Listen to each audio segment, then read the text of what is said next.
This is the Lone Crater YouTube. We hope this video helps.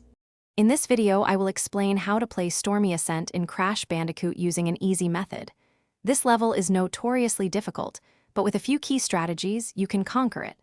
First, always prioritize collecting Aku Aku masks. They provide 3 hits of protection, which is invaluable. Practice your double jump and spin attack to navigate the narrow platforms and defeat enemies effectively.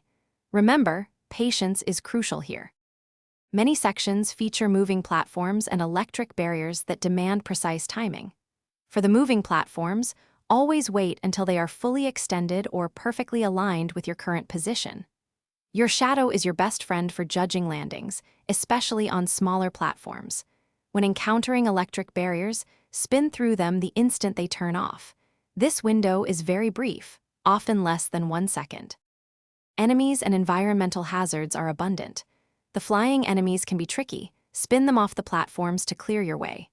Remember, nitro crates are deadly. Always jump over them, never spin.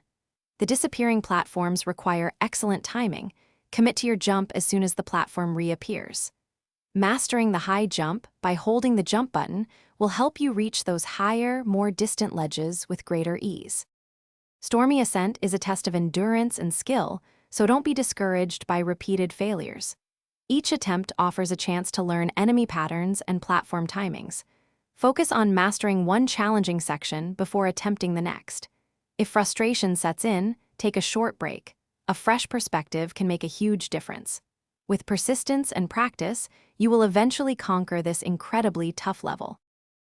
Thanks for watching. Consider subscribing if we helped you.